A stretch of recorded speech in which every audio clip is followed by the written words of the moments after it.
로마서 12장 1절 2절만 보실까요? 로마서 12장 1절 2절.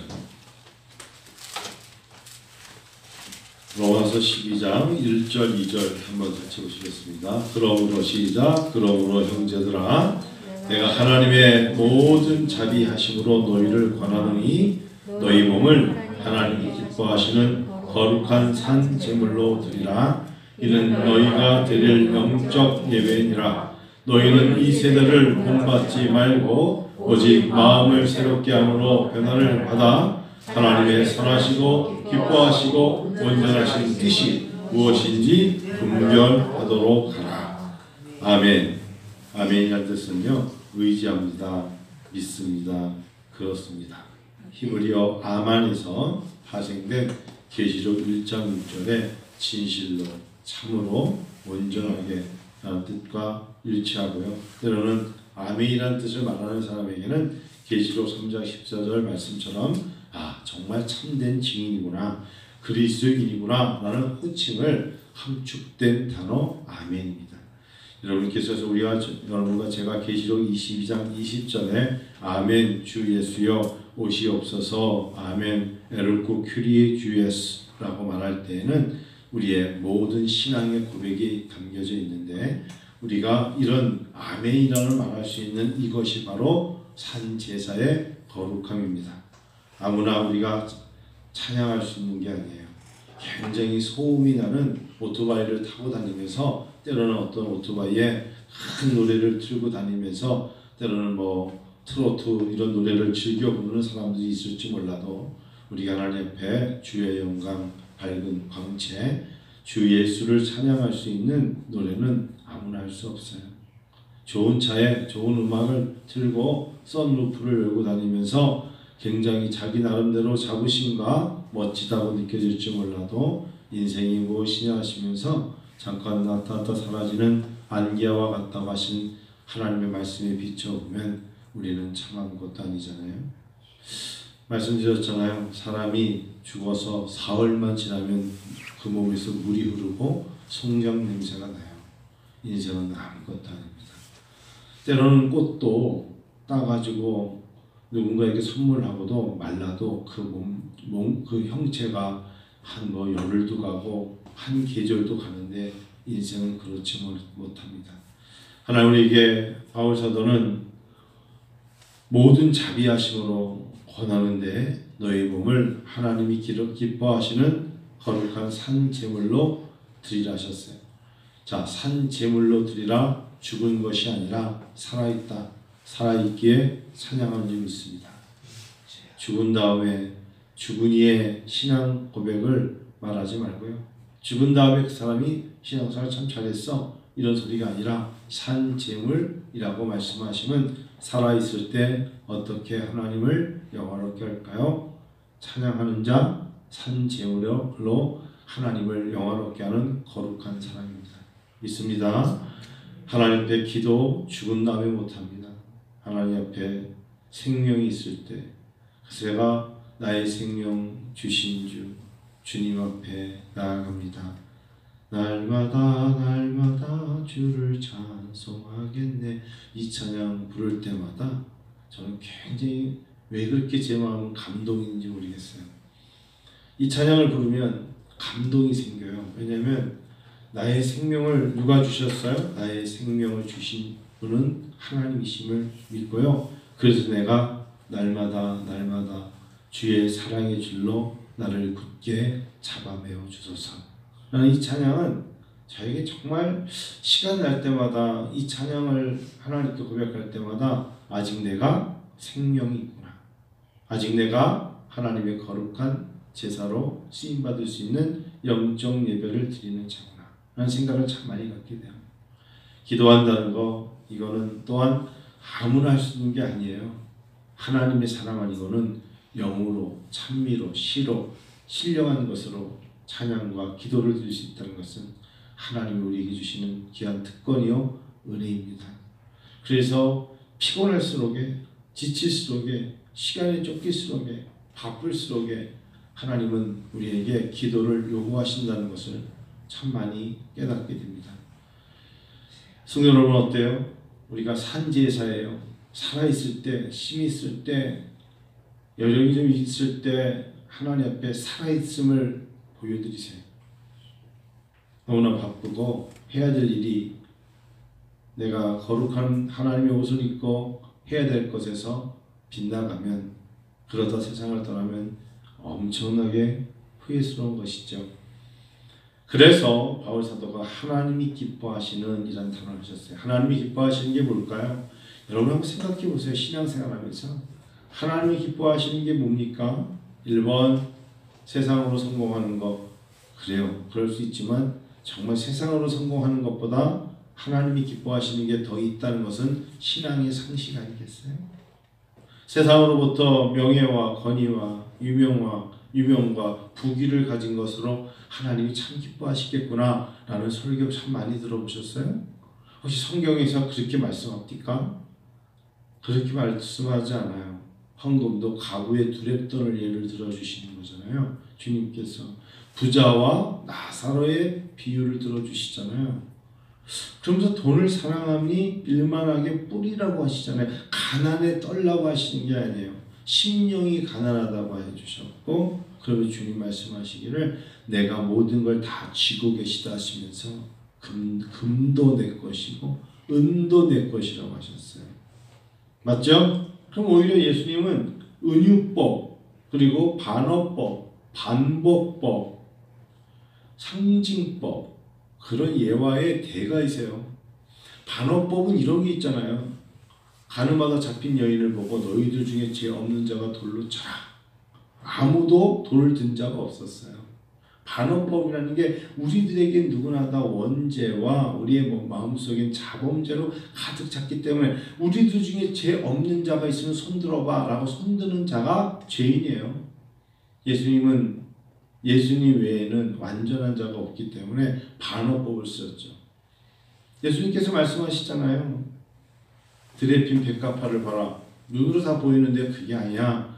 하물며 너일까 보냐. 공중에 나는 새를 보라. 참새요? 참새 2마리도 내 허락 없이는 땅에 떨어지지 아니하시나. 그분이 바로 주님이시라고요. 주님 우리가 다 알아듣게 말씀하셨어요. 때로는 은유적으로 말씀하신 것도 참 많아요. 때로는 이해가 안 되는 감주인과나 진주장사의 비유 같은 것을 말씀하실 때는 이해가 안 될 수도 있어요. 그래서 귀 있는 자는 들을지어다 라고 말씀하시면서 듣기는 하여도 깨닫지 못하는 자가 있다. 그래서 영안을 열어주시는 거죠. 우리에게. 자, 여러분과 제가 영적인 눈으로 볼 때 세상에서 얻은 게 많은데 주님의 은혜가 없이 산다는 것을 영안으로 볼 때 그들이 하나님의 눈에 기뻐하시는 자일까요? 그렇지 않겠죠. 그렇죠? 세상의 모든 것을 다 얻었는데 예수 없이 사는 자를 보고 우리가 참 부러워하지 않지요. 예수, 그 이름이 모든 것을 다 덮어주고 모든 이름보다 뛰어난 거잖아요. 자, 그러면 2절을 한번 읽어볼까요? 너희는 이 세대를 본받지 말고. 자, 이 세대가 어떠한 세대기에 본받지 말라고 했을까요? 이 세대를 떠나가지 마라. 이 세대를 떠나버려라. 이 세대와 완전히 격리되라고 하시는 게 아니라 어쩔 수 없이 우리는 사람이기 때문에 군중 속에 있어야 되고 사람 속에 있어야 되고 세상 속에 있어야 되는데, 그래서 주님 말씀하시기를 사람들을 삼가라 하셨어요. 뱀처럼 지혜롭고 비둘기처럼 순결하되 사람들을 조심하라 하셨어요. 야, 사람들을 만나면 예수 믿는 사람이잖아. 피해가라, 숨어라 그러지 아니하시고 사람들을 조심하라. 예수님이 하신 말씀이에요. 사람들을 조심하라. 이 세대를 본받지 말라라고 말씀하신 것과 일맥상통하지 않겠어요? 오늘 남 목사님과 함께 서공주에 우리 박 목사님 사모님이 너무 아프시다 그래가지고 주위에서 그분을 뵈러 갔었거든요. 천안 갔다가 김 목사님과 함께. 근데 한 며칠 동안 계속 드시지 못한다니까 걱정이 됐고 병원에 갔다 오셨는데 그 사모님도 제 학생이기 때문에 연세들이 있고 근데 답을 안 왔어요. 이 두 분이 소공주 하셔가지고 돈 아낀답시고 두 부부가 비닐하우스를 그냥 큰 거 치면서 컨테이너 3개 안에 너무 일을 많이 한 거예요. 나이가 60대 중반인데. 그리고 그 와중에 또 작년에 딸이 결혼을 했어. 얼마나 힘들었겠어요. 제가 볼 때는 힘이 빠진 거야. 그런데 그 교회에 간 지 2년밖에 안 되니까 지역 사람들에게 나름대로 전도하고, 그 지역이라는 데가 여러분 낯선 사람이 들어오면 얼마나 배타적입니까? 사람들을 만나야 되고 가만히 있을 수는 없고 지친 거예요. 영어로 번아웃 된 거죠. 지친 거예요. 일어나지 못한대. 왜 갑자기 목사님 왜 이렇게 할머니가 됐어? 아이, 목사님이 이렇게 만든 거야. 사모님을 할머니로 만든 거야. 아이고 그런 소리를 나게 만들어서 내가 오늘 좀 뵈러 가려고 했더니 도저히 지금의 몰골로 나를 만날 수가 없대서 목사님을 만나고 그냥 마음속에 안부만 전하고 왔어요. 근데 오늘도 그런 생각을 가지면서 우리가 이 세상에 머물죠. 목회는 하나님 안에서 사람 속에 사는 거예요. 예전에 장으로 시작하는 목사님이 자기가 목회가 뭐냐고 그랬더니 쓰레기통이래. 목회가 쓰레기통이세요. 그 거룩한 목회를 쓰레기통에 비유하세요 했더니 쓰레기통은 쓰레기통 자체가 더러운 건 아니잖아요. 그만큼 그 안에 들어가는 모든 것들이 우리가 다 쓰레기 같다 이거예요. 맞죠? 하나님 앞에 그런 걸 말씀하시더라고요. 여러분 이 세대를 본받지 말라고 그랬어요. 다시요. 사람들을 삼가고 뱀처럼 지혜롭고 비둘기처럼 순결하라고 말씀하셨어요. 자, 그럼 이 세대가 어떻길래 그럴까요? 그냥 한번 생각해 보기 위해서 제가 한번 준비해 봤는데 이 땅의 사람들은 다 해체주의에 물들어가고 있어요. 해체주의가 뭐예요? 예전에는 이랬어요. 어른들을 존경하라 그러면 어린아이들도 길가에서 어른들을 만나면 인사를 했어요. 그게 맞죠? 그게 어른을 공경하는 거였어요. 친구를 잘 사귀어라, 친구하고 재밌게 놀아라, 이런 것들이 우리에게 내려오는 미풍양속의 당연한 이야기들이 해체돼 가고 있다고. 절대로 어른들이 말이야 와서 너 몇 살이니 물어보면 빨리 도망쳐. 뭔가 이상하잖아. 해체된 거야, 해체.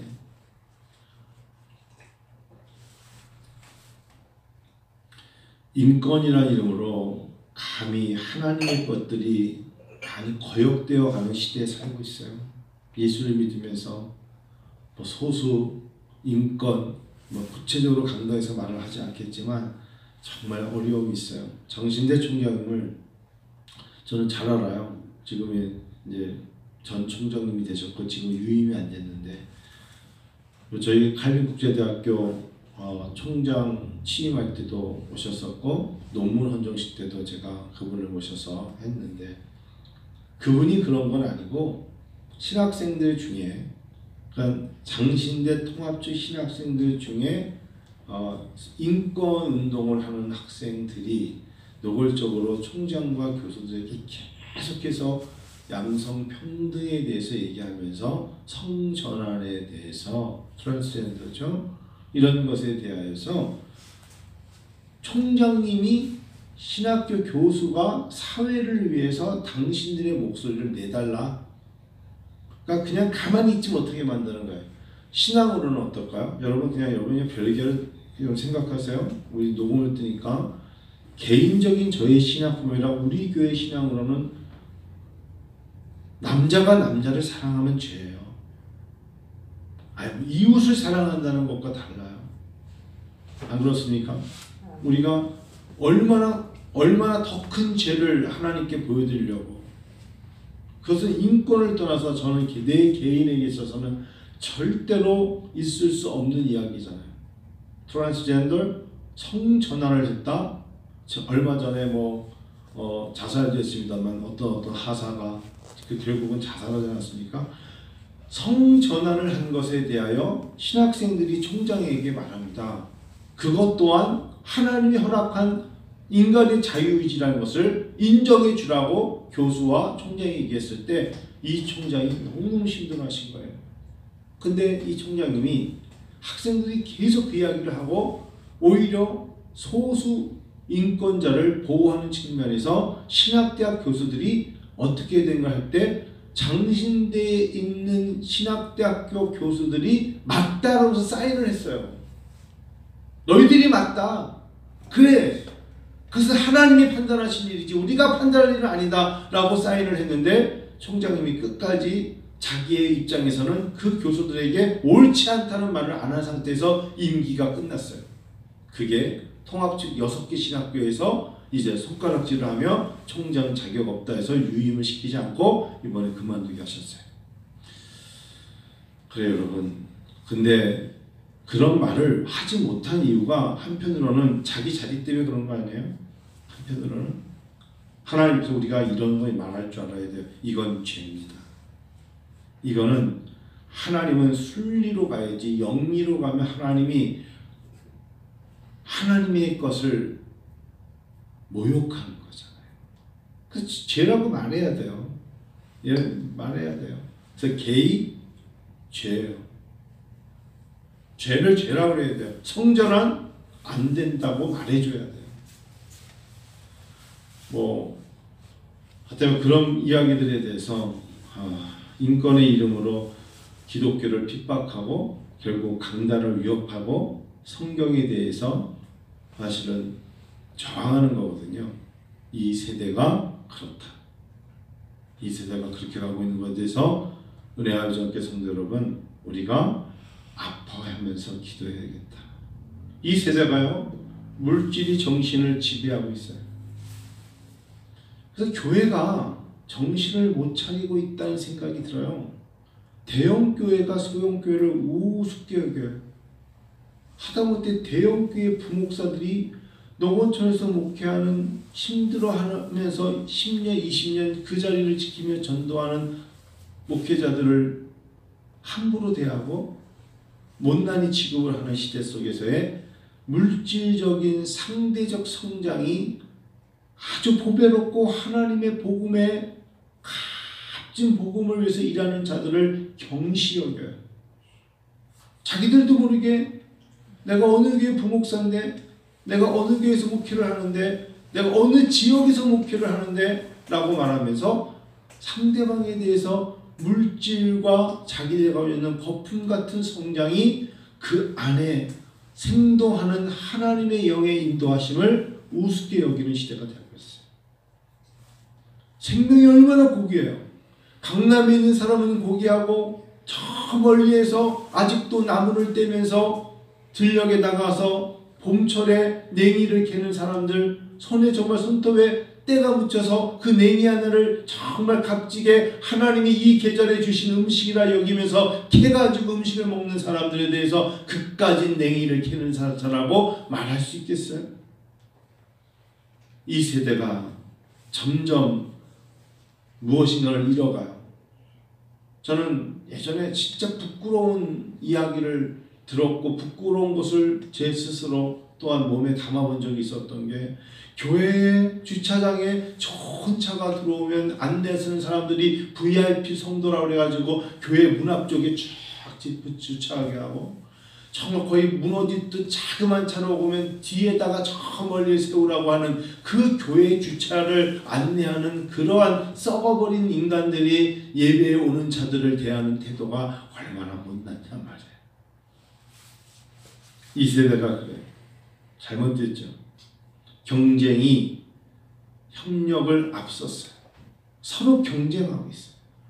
성도들도 자꾸 경쟁을 붙여요. 세대를 본받지 말라 했을 때 서로가 하나님을 사랑하는 자들은 협력하여 서로를 이루라 하셨지 언제 우리가 너보다 이런 경쟁을 하게 만들었어요? 우월감이 때로는 열등감을 대표하고 있어요. 제가 이제 우리 CIU 칼빈 국제대학을 하면서 오늘 아침에도 그런 문제 때문에 한 30분 전화통화하며 고심하고 계속 그랬는데 사람들이 칼빈 국제대학은 도대체 어느 정도의 학교의 얼런먼트, 쉽게 말하면 패실리티, 좋은 건물과 미국에서 얼마나 큰 도서실과 어떤 유능한 교수들을 보유하고 있느냐를 자꾸 물어요. 제가 사실 그렇지 못하다고 솔직히 말하면 그리고 BPPE라는 주정부 주정부의 승인된 학교라고 설명을 하면 그들이 왜 주정부만 속해 있냐, 연방정부에 들어가지 못했냐고 또 물어봐요. 그러니까 뭔가 깎아내리려고 그래요. 자기네들은 적어도 아타나 ATS나 또는 트랙이나 뭐 이런 것들에 대해서 너희들이 돈이 자본이 우리나라 돈으로 10억 정도 있으면 그 기간에 들어갈 수 있거든요. 너희 그 정도 돈이 없으니까 ATS나 트랙스나 이런데 뭐 차도나 이런데 못 들어간 거 아니냐고 물어봐요. 그러면 제가 그래요. 못 들어갔어요. 들어가지 않았지만 그냥 주 정부에 속해 있는 학교라고 얘기를 하면서 제가 그분들에게 그러면 이렇게 물어봅니다. 연방정부에 들어가 있는 학교들은 연방정부의 미연방정부는 뭔 줄 아세요? 연방정부의 미국의 연방정부에는 이제 대법원에 10계명이 없어졌어요. 예전에는 10계명이 대법원 안에 들어가는 입구에 예전에는 거의 다 10계명이 있었어요. 그리고 예전에는 주마다 대법원에 슈프림 코트에 성경이 있었어요. 할로데이 인에 미국에 아직도 성경책이 홀리 바이블이 있듯이 미국의 상징이었고 아직도 그래도 조 바이든 대통령이 성경책 위에 선서하듯이 미국의 법에는 성경이 있었어요. 그런데 교육이라는 단어를 가지고 나오는 미국의 연방에서는 이제는 성평등이라는 단어로 말하기를 니네 학교에 만일에 트랜스젠더 한 애가 왔을 때 너 안 받아준다고 거절하면 수당해요.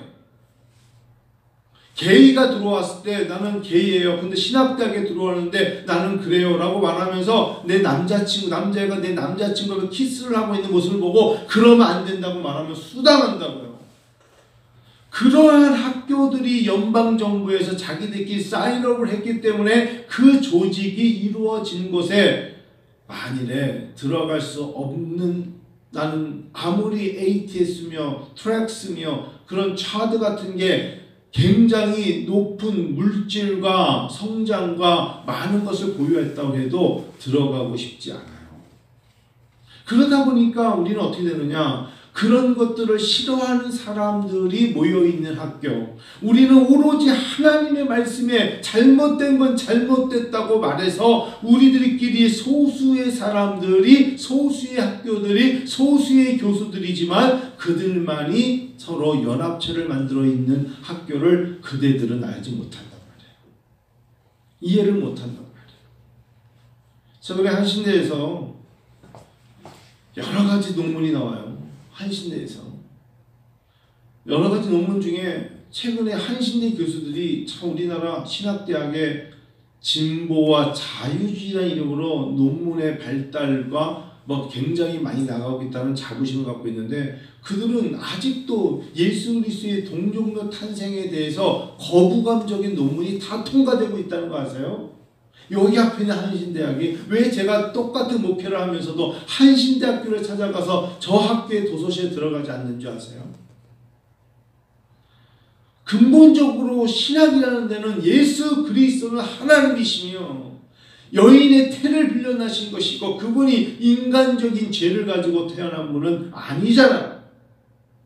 근데 그것 자체를 인간의 이성에 하나님은 인간의 이성에 어긋나는 것을 허락지 아니하신다는 전제 조건에서 논문을 시작해요. 예수님은 베들레헴에서 태어나셨어요. 믿습니까? 그런데 한신대 논문은 대부분이 왜 태어나서 나사렛 갔겠냐는 거예요. 아니라는 거예요. 나사렛에서 태어났다는 논문이 더 지배적이라면 여러분 어떻게 하시겠어요? 우리가 그러죠. 아니라고. 베들레헴에서 태어났다고. 그런데 한신대 논문은 아니에요. 우리하고 너무 달라요.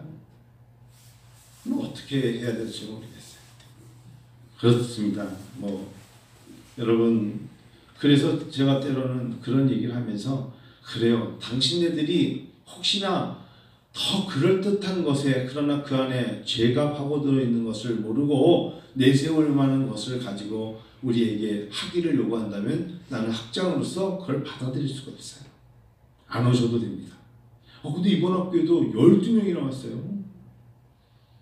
여러분 박사과정에 한 학기에 12명 오는 학교 봤어요? 끝까지 고집할 거예요. 아니 이건 아니라 그러면서 그래도 하나님이 고대를 잘 보내셔요.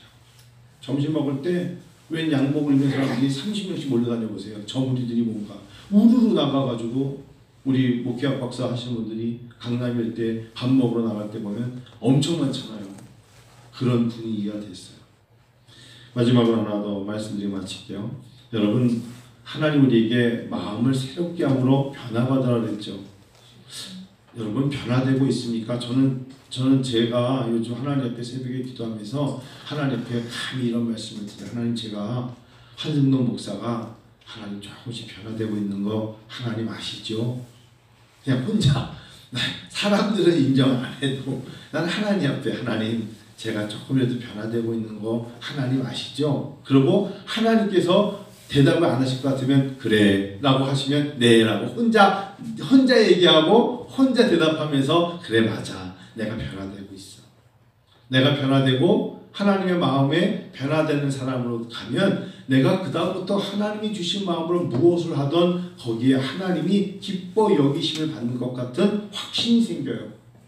하나님 참 좋아하시겠구나. 내가 이 일을 하면 하나님 참 좋아하시겠구나. 내가 이걸 준비하면 하나님 참 좋아하시겠구나. 내가 무엇인가 발품을 팔고 어디를 갔다면 누구를 만나는 것을 하나님이 참 좋아하시겠구나. 왜? 그 안에 하나님의 선하시고 기뻐하시고 온전하신 뜻이 무엇인가를 분별하는 것으로 변화되고 있기 때문에 하나님이 좋아하실 거라고 믿습니다. 이번에 새로운 학우 한 분님이 저는 아침에 여기서 6시 한 반 정도 40분 정도에 나갔거든요. 월, 화, 수, 목 어제까지 6시 반 40분쯤 나갔어요.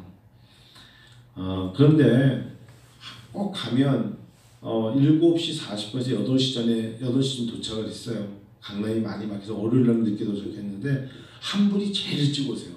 그래서 제가 아무래도 저분이 이번에 새로 오셔서 선교사님이시래요. 그래서 어제 선교사님과 시엔님 캄보디아 선교사님이래요. 성함이 어떻게 되십니까? 황 선교사님이시래요. 반갑습니다. 그래서 저보러 제가 교수님 이렇게 메일로만 주고받다가 첫 인사드리다가 악수를 했어요. 그러고 이제 며칠 지났는데 이분이 내일 아들이 결혼을 한답니다. 부평에서. 그래서 축하한다고. 근데 내가 이분의 이력서를 보니까 나하고 동갑이야. 동갑이길래 근데 아들이 좀 결혼을 일찍 하네요 했더니 아들이 32살이래. 결혼을 언제 한 거야? 근데 교수님 참 마음이 아프네요. 그래서 마음이 왜 아파요? 했더니 사모님이 유방 수술을 해가지고 요양원에 들어가게 됐대. 그래서 선교지에서 모든 걸 잠깐 혼자 그래서 몇 년간 사모님은 한국의 요양원에 있고 자기 혼자 캄보디아에서 일을 하다가 아이들은 못 돌봤는데 아이들이 3명 있대. 큰애가 예찬이고 이렇게 했는데 애들 셋이서 일찍 애들을 낳았지만 그렇게 셋이서 서로 의지하면서 잘 컸대. 엄마는 요양원에 있고 아빠는 선교지 캄보디아에서 힘들게 하는데 큰애가 그래서 결혼도 일찍 서둘러서 큰애가 하는 것 같대. 두 동생을 그렇게 잘 돌보고 잘 커줬대. 너무 감사하대. 그래서 자기는 선교지에서 이게 하나님의 뜻이구나. 하나님의 뜻이 무엇인가를 분별함에 있어서 나는 하나님의 일을 최선을 다해야겠구나. 더 최선을 다해야겠구나 생각하는 이유가 하나님이 복을 주신 것 같아서 너무 감사하대. 건강하게 더 좋은 사람을 만났대. 그래서 셋이서 얼마나 의지하며 사는지 모른대요. 그래서 제가 그 얘기 듣고 토요일날 내일이죠 해서 못 간다고 그랬어요. 멀어서. 못 간다 했더니 교수님 오지 마세요. 그래서 내가 다른 분들 보내고 토요일날은 어떻게 부평까지 갔다 오겠어 제가. 근데 놀라운 거 뭐냐, 이렇게 일찍 오시는데 어떻게 이렇게 일찍 오세요? 그랬더니 멀리 온대. 멀리서. 어디냐 했더니 병점이래. 할 말이 없더라고요. 병집에 와 있는 거야. 그래서 왜 병집에 와 있으세요? 그랬더니 여기 연고지가 누가 있냐 했더니 아무도 없고 코로나 때문에 왔는데 어떻게 이렇게 일자리를 찾다 보니까 병점에 일할 거리가 있어서 선교사로서 원룸을 하나 잡아놓고 혼자 일하면서 일하고 있대. 그 얘기 듣는데 마음이 무겁더라고.